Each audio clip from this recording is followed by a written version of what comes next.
Diddy raging over last week's Tootsie Roll reveal. Oh no, Diddy's really angry this time. Ooh. So he's mad about his Tootsie Roll. Everybody finding out about that.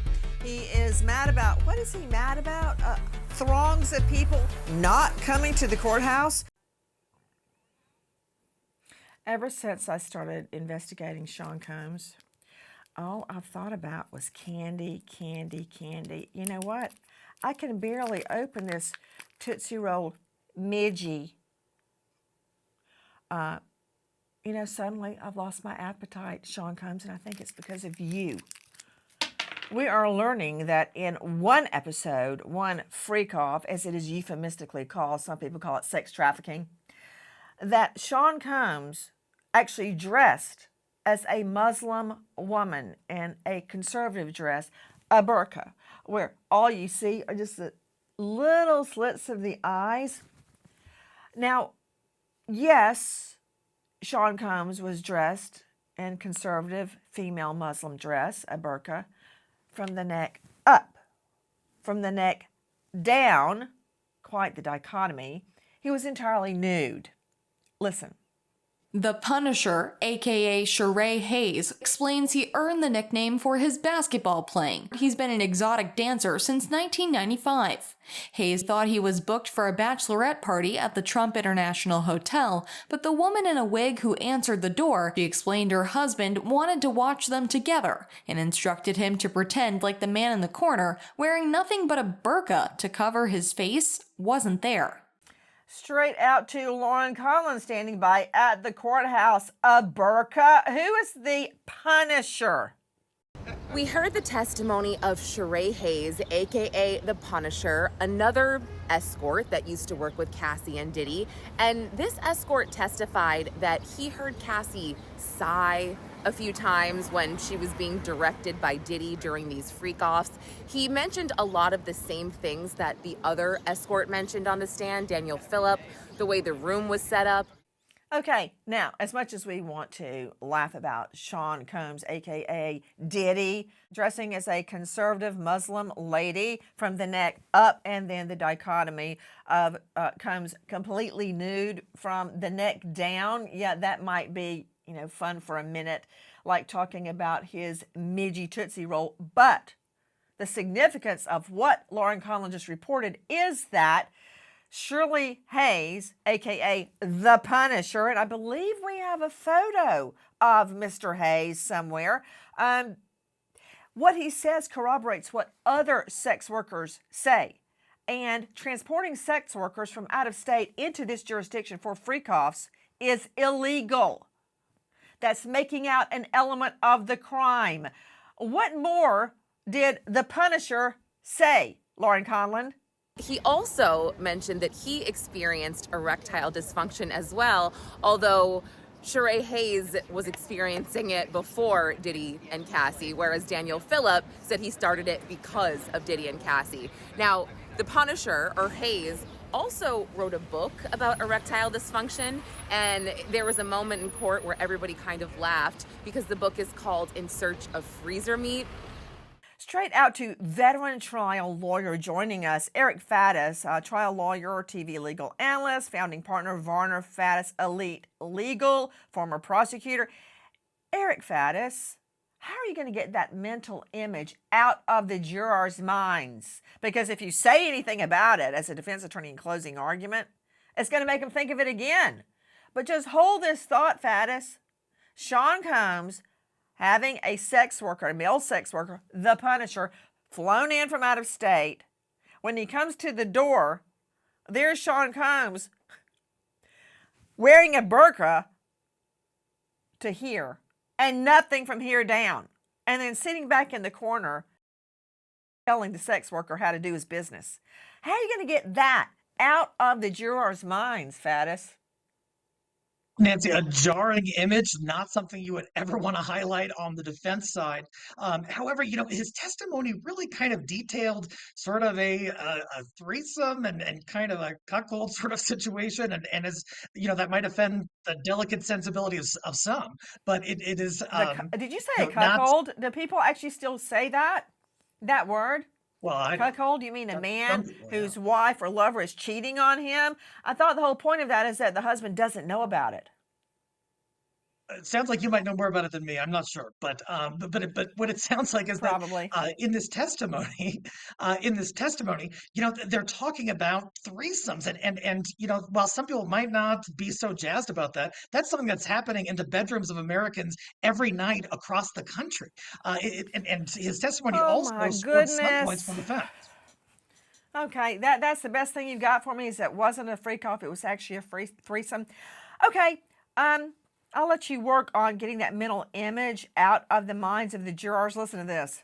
Hayes testifies he did not recognize the couple during their first freak-off, but on his next invitation to the Essex house, he flipped on the TV, a welcome message for Mr. Combs appeared, and Hayes, a fan, put the pieces together. Hayes says he participated in maybe 8 to 12 freak-offs between 2012 and 2016. Hayes says it was difficult to focus under Combs' stare, and when he wasn't able to perform for a session, he was asked to leave and never hired again.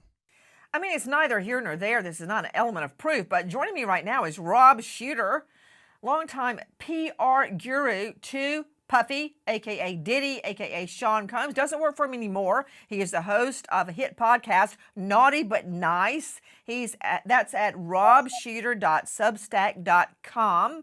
And he's the author of a book, The 4-Word Answer.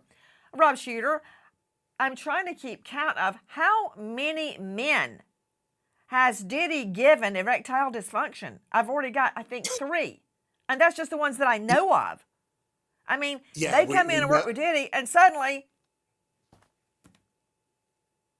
it's hard to perform for Diddy, apparently. So we find out three gentlemen have erectile dysfunction while being hired to have an erection. So that's a problem there, a job problem. However, I'm being flippant. What I'm talking about here, Nancy, and I've been listening to you very carefully, is these disguises. This is something that I think I can give you a real insight into. When I worked with Puffy, although I thankfully never saw him in a bedroom situation, I did see him go out like a lot, and he often wore disguises. I've been to restaurants with Puffy where he wore baseball cap, dark glasses. I've even known him wear a fake beard and a moustache, and so he's a master of disguise. Shooter, are you actually equating Diddy disguising himself as a female conservative Muslim lady from the neck up with the burqa and then completely nude from the neck down? That's something I do not want to see. I've already had to think about this, the Tootsie Roll midgie. Now I got to think about that. I mean, this is combat duty. Yeah, it's not a good look, Nancy. However, the point I'm trying to make here is that this is somebody who knows how to be undercover. He's very famous, but he's also very slippery. When Puffy does not want to be noticed, he isn't. He lived in New York City for a long time. So you think completely nude from the chin down and wearing a burqa from the chin up makes him not noticed? I mean, that would make me look right at him. Well, you can't see his face, and that's the point here, is that people don't know a strange person is in the room. He could be covering his face with a mask, and so it's a very unusual thing to pick a burqa, although I think I have a little insight into that. He was a huge fan of Michael Jackson. Michael Jackson used to wear burqas when he wanted to go out and not be recognized, so maybe that's the connection there. But the point I'm trying to make is Diddy knows how to disguise himself. And if this escort hadn't seen Diddy's welcome message on the television, he might still not know who he was performing for. Okay, so Rob Shooter, you mentioned that Diddy liked to dress up. What kind of costumes? What kind of disguises? And don't say baseball hat. I've seen dark sunglasses. I've seen fake beards. I've seen fake moustaches. I've seen scarves. I've seen masks long before COVID was a thing. And so he does know how to dress down. He's not always Diddy. He's not always the center of attention. I've been in restaurants with him where he slipped in and out. I've been on airplanes with him where he slipped on and out too. So this is a guy who knows how to go undercover when he wants to. He's not used to being told no. Sean Combs controlled every part of her life. He's a complete control freak. He is a vile, greedy abuser. He is running the show, and this is the show he thinks is going to get him off. He may be vile, he may be controlling, he may be an abuser, but is he guilty of all the counts or any of the counts in this federal indictment? So far, according to my legal analysis, the charges of sex trafficking have been shown by not only Cassie Ventura, but another female witness as well. Transportation of male sex workers across state lines to engage in prostitution, yes. Now, racketeering is going to have to be explained to the jury. Racketeering, just think about Tony Soprano, right? Didn't anybody see Sopranos on HBO? It went for years and years and years. It is a loose confederation of people that engage altogether to achieve a criminal act. In this criminal conspiracy, the act would be sex trafficking, bringing people in from various states to perform prostitution and to force women to engage in freak-offs against their wills. Bam! Easy. Now, earlier, Eric Faddis, God bless him, was stating that the freak-offs were all consensual.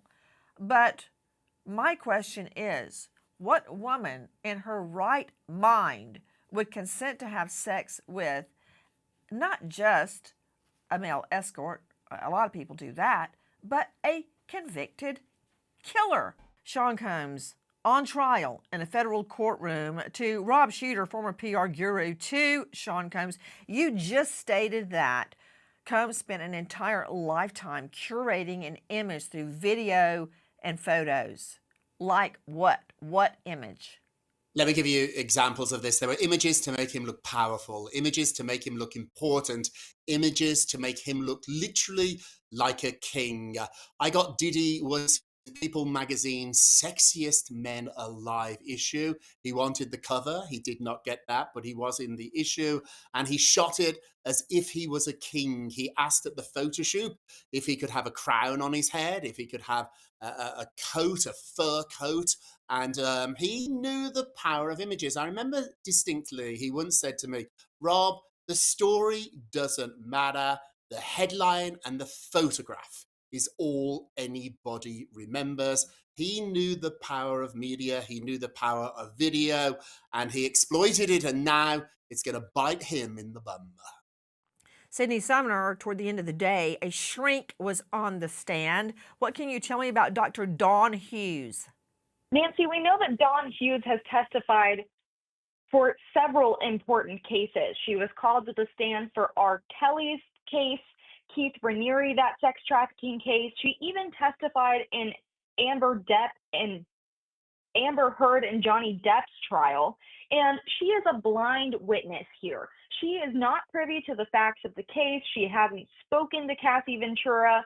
She admitted on the stand she has seen a little bit of news coverage about the case, but she is not familiar with exactly what happened here, and she is testifying to give the jury an insight into why Cassie stayed in this relationship for so long.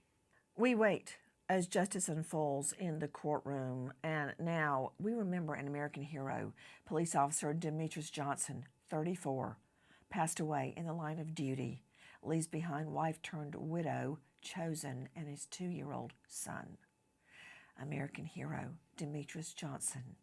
Thank you to our guests, but especially to you for being with us tonight and every night. Nancy Grace signing off. I'll see you tomorrow night, 6 and 9 o'clock sharp Eastern. And oh, bye-bye, itty bitty Diddy. This is called a Tootsie Roll midge. It's certainly evocative, isn't it, after this testimony? But until tomorrow night, 6 and 9 o'clock sharp Eastern. Good night, friend.